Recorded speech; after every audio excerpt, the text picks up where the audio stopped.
Wahai Daud, semata-mata yang aku inginkan adalah dari semua makhluk ini supaya menjadi ruhani. Sungguh beruntunglah orang-orang yang sudah memahami tiga perkara ini. Untuk sahabat-sahabat TPA di sana, mungkin di dalam jangka waktu 8 bulan kemudian, mulai hari ini, saya sangat jarang sekali upload video karena saya harus berangkat ke Ternate, saya harus berangkat ke Halmahera.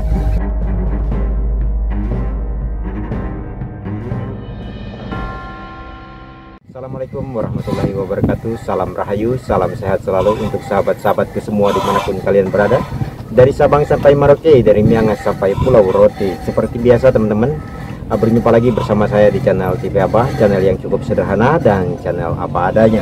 Dan seperti biasanya juga teman-teman, kita akan mendengarkan kajian-kajian Buya yang satu ini. Mudah-mudahan apa yang selama ini kita cari jawabannya mungkin ada di sini. Tidak perlu berlama-lama teman-teman, kita dengarkan saja kajian beliau. Apabila ada yang nanti yang perlu kita komentari, kita komentari. Apabila tidak ada, nanti kita akan simpulkan saja. Kita lanjutkan teman-teman.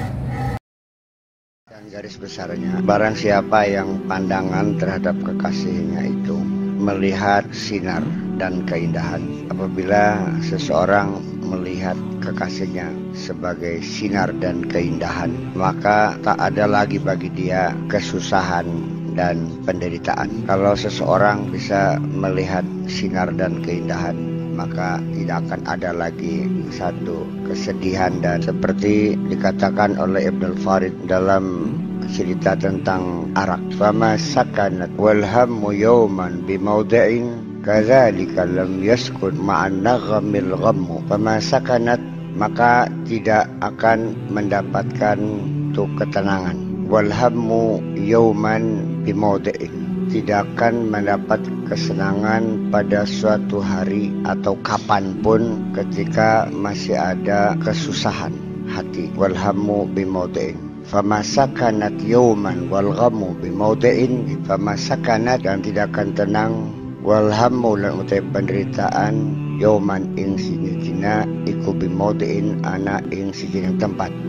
Kadzalika lam yaskun ma'an naghamil ghammu, demikian juga tidak akan tinggal satu penderitaan dengan senandung. Tidak mungkin orang sedih bisa bernyanyi. Kalau hati kita masih ada penderitaan, bagaimanapun kita tidak akan mendapatkan ketenangan. Seperti halnya satu nyanyian, satu alunan suara yang merdu, an-nagham, nyanyian dengan penderitaan, dengan gham. Tidak mungkin orang itu berdendang ria sambil menitikkan air mata. Itu artinya bahwa kita harus mengkondisikan bahwa jiwa kita ini harus selalu gembira.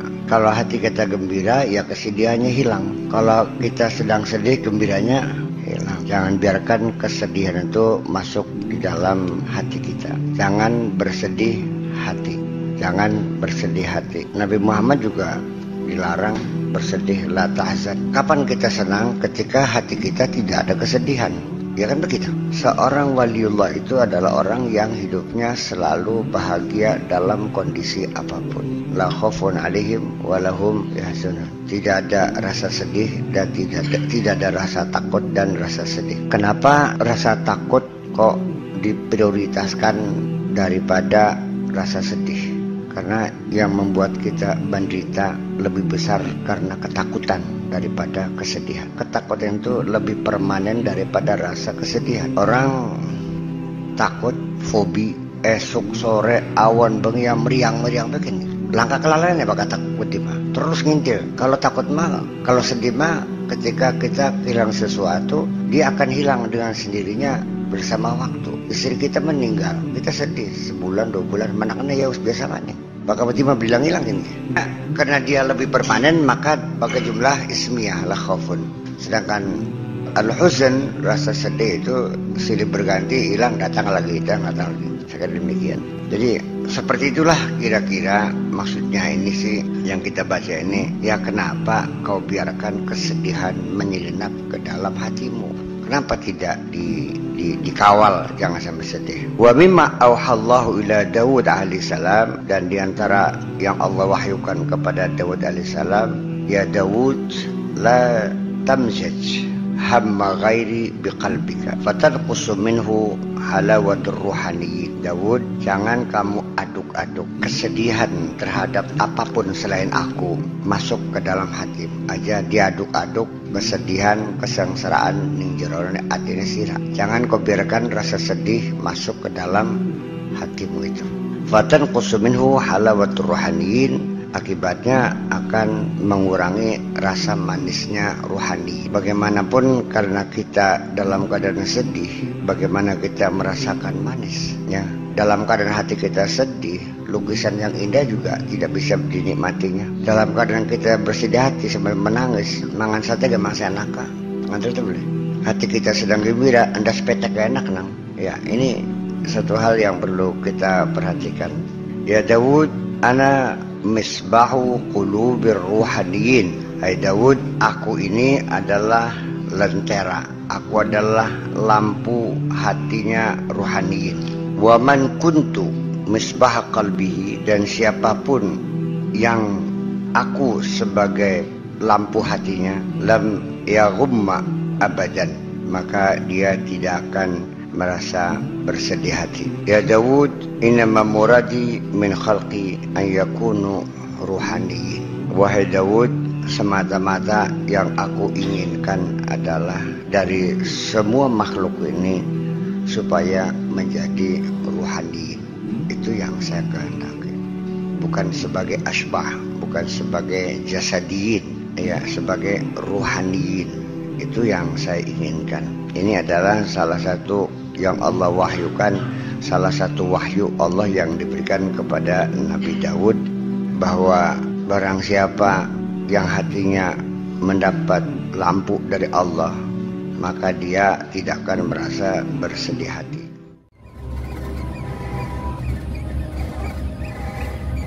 Seperti biasa teman-teman, videonya singkat, cepat, dan padat, tapi sangat menusuk, sangat dalam, sangat luas, dan sangat tinggi. Pembicaraan ataupun kajian beliau yang satu ini tentang rasa takut, rasa sedih. Di situ bagaimana kita, psikologi kita mengatur ataupun mengatur atau bisa mempola psikologis kita, rasa dalam berpikir, psikologis kita dalam berpikir tentang rasa takut, tentang rasa sedih, bahkan tentang rohani, bahwasanya tadi ternyata wahyu yang diterima oleh Nabi Daud tentang apa yang diinginkan Tuhan untuk tiap-tiap diri manusia, ternyata tidak lain adalah manusia itu bisa menjadi makhluk rohani.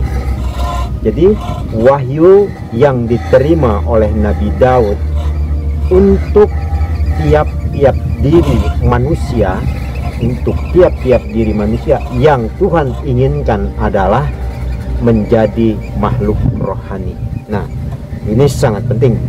Jadi kenapa tadi saya bilang teman-teman, tinggi, luas, dan dalam, bahwasanya pada saat beliau pertama mengatakan tentang rasa sedih, bagaimana kita bisa mengolah rasa sedih itu bisa menjadi rasa senang. Yang kedua, bagaimana rasa takut rasa khawatir bisa menjadi ketentraman, ketenangan, dan kedamaian. Dan yang ketiga adalah wahyu yang diterima oleh Nabi Daud untuk tiap-tiap diri manusia ternyata adalah tidak lain, yang Allah inginkan untuk tiap-tiap diri manusia adalah agar manusia itu menjadi makhluk rohani. 3 poin ini luas, tinggi, dan dalam. Sungguh beruntunglah orang-orang yang sudah memahami tiga perkara ini, di mana mereka sudah mampu mengatur pola pikirnya, psikologisnya, dari perasaannya, dari pemikirannya, dan dari perilakunya. Sebenarnya yang paling pertama memang seperti yang video-video yang kemarin-kemarin atau yang terdahulu yang pernah beliau katakan, kajian psikologis lebih diutamakan daripada lebih didahulukan, maksudnya lebih didahulukan daripada secara umum, pengetahuan secara umum, karena ada tatanannya. Setelah kajian, setelah pola berpikir seseorang itu sudah tertata rapi, pada saat dia masuk di dalam satu pengetahuan secara umum, justru lebih gampang memahaminya, lebih luas memahaminya, bahkan lebih nyaman mereka belajar pada saat mereka masuk ke pengetahuan secara umum. Yang pertama tadi teman-teman ya, tentang rasa, bagaimana kita bisa mengatur atau mempola rasa kita ini, rasa sedih kita ini menjadi lentera atau menjadi lampu untuk hati kita. Karena sedih itu kan kegelapan kalau secara lahiriah, tapi kalau sedihnya hanya kepada Yang Maha Kuasa, ya tentunya itu sebuah anugerah menurut saya. Tapi kalau sedihnya selain kepada Allah, ya tentunya kegelapan. Nah, bagaimana untuk bisa sedih secara lahiriah atau sedih secara manusiawi ini kita bisa jadikan atau kita bisa atur menjadi sebuah lentera. Tidak ada lain kalau menurut opini saya teman-teman. Tetap kita kembalikan rasa sedih ini, kita kembalikan kepada Yang Maha Kuasa.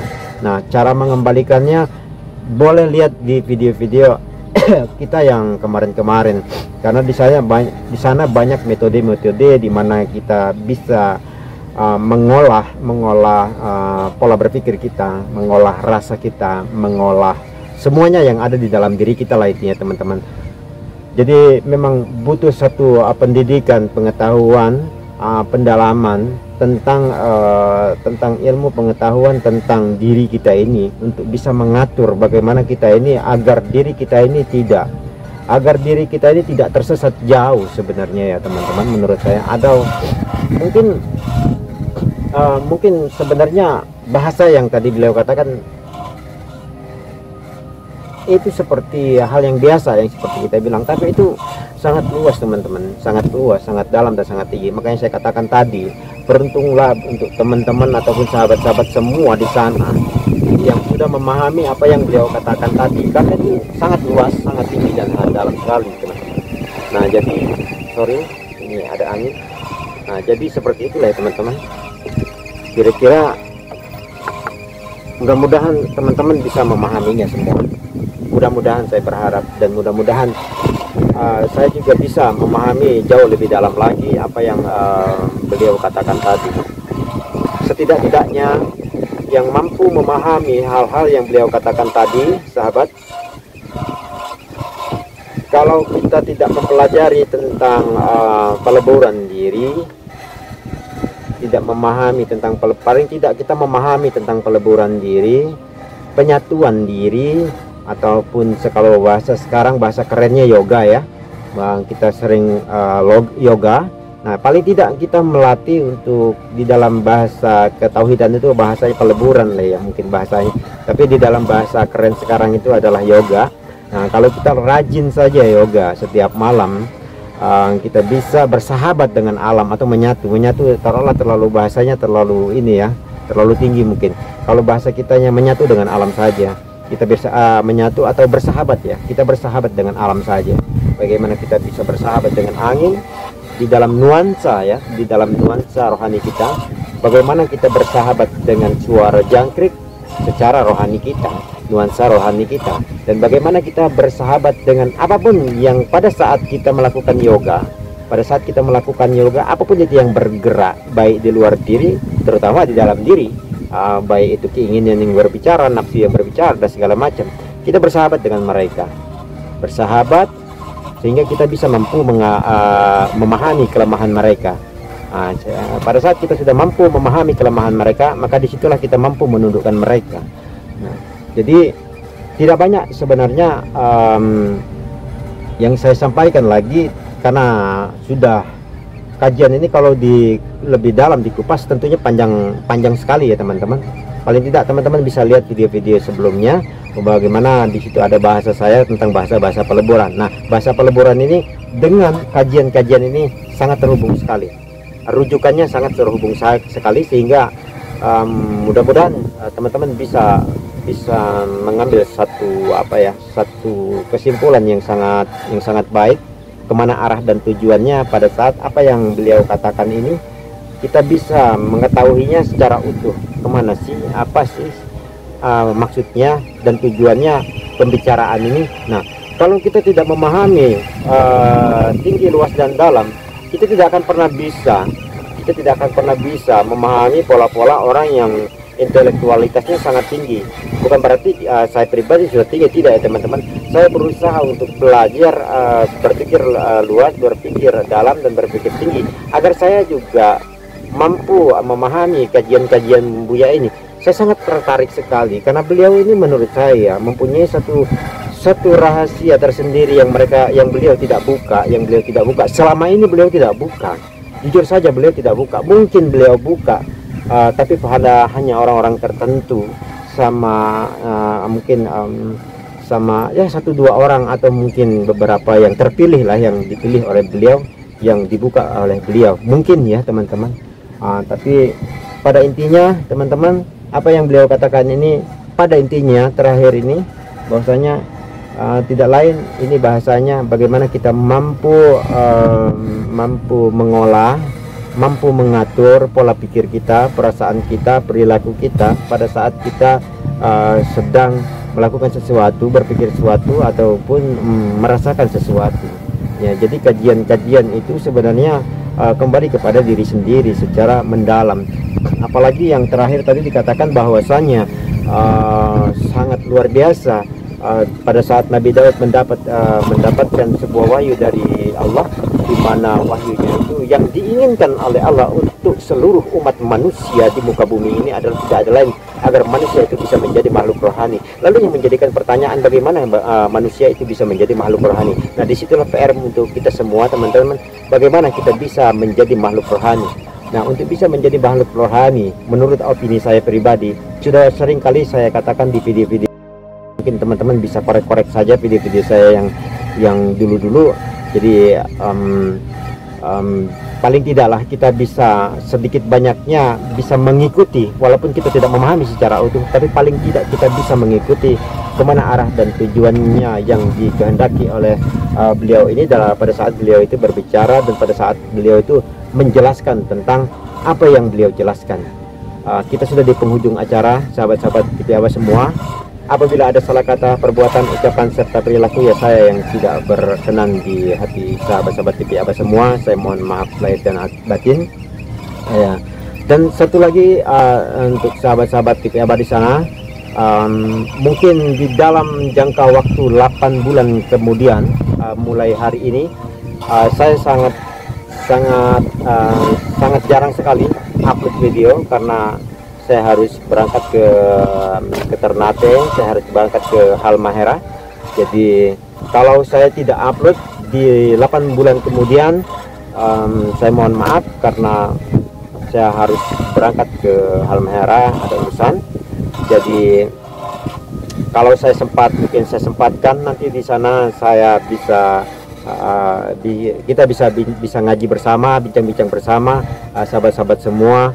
Bisa komentar apapun yang mungkin bisa menjadi pembelajaran, karena di sini teman-teman semua tidak ada guru di antara kita, sama-sama kita saling belajar, karena tentu saya sangat meyakini teman tahu apa yang saya tidak tahu, dan saya juga ada yang saya tahu tapi apa yang teman tidak tahu.